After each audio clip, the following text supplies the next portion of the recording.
Hey, welcome back. This is Coach Jeff Mills, your host on The Elephant in the Room. This is part two of Build-A-Bears. This is the fleshly version of being in a relationship with a Build-A-Bear. I've been in a relationship with a Build-A-Bear. You've been in a relationship with a Build-A-Bear.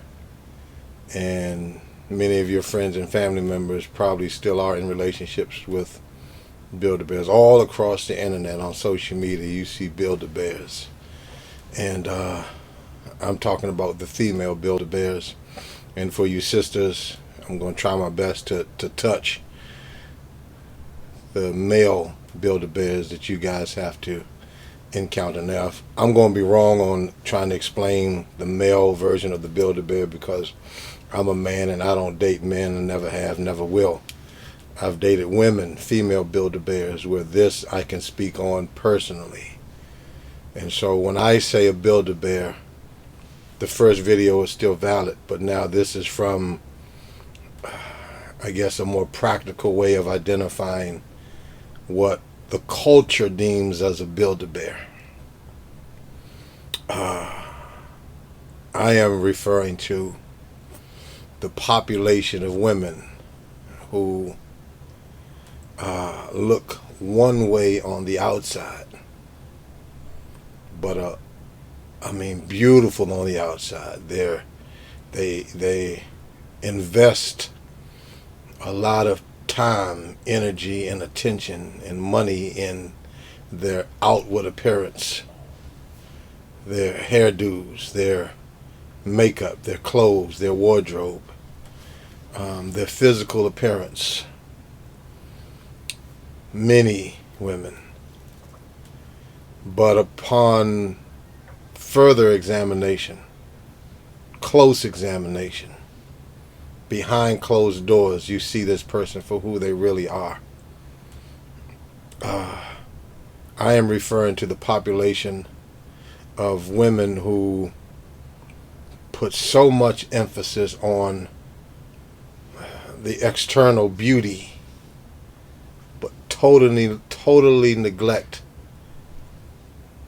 their soul, their heart, their mind.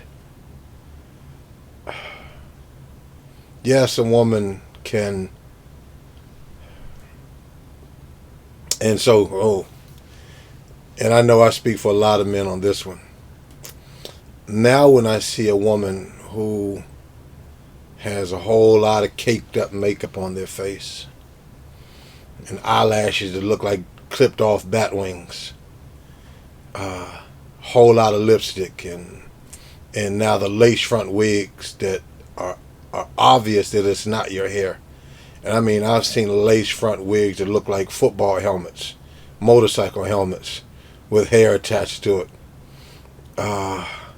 I am not clowning the women who must wear lace front wigs, who must wear makeup to cover up skin blotches and stuff like that. I am not criticizing any of those women who have a legitimate need for makeup and for lace front wigs. I'm specifically referring to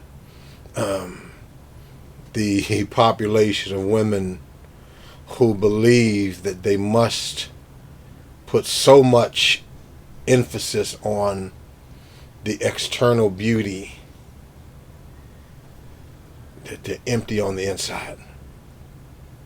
These, regardless of how beautiful they make themselves up to be, they are ugly as hell on the inside. Ugly, I mean, demons reside on the inside of so many beautiful women who, once they open their mouth, you know the Spirit of Christ is not in there. Once they start communicating to you their desires, their loyalties, their attitudes, their disposition, you know that's not a woman of God. That's the Build-A-Bear I'm referring to. And I'll say this for women. Again, I'm not accurate on this because I don't date men. I don't know what you women go through. But there are men who hide behind their salary, their money, their bank account, their title, their position, their looks, their appearances as well. I used to be the Beijing king, but I was never empty on the inside. I was immature in some areas, insecure in some areas, but never empty on the inside. There are men who hide behind an exterior presentation of who they want the world to believe that they are, but are shallow, empty on the inside. And you know they're empty on the inside because they don't have anything of value to contribute to the relationship. The male and female Build-A-Bears are takers. You're there to fill them up. You're there for their benefit, and they have nothing to offer you in return.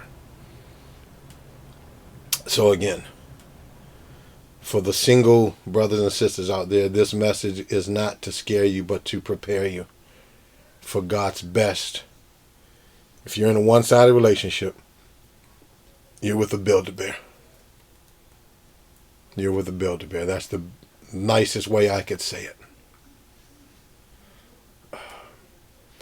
They're in your life to show you something about yourself.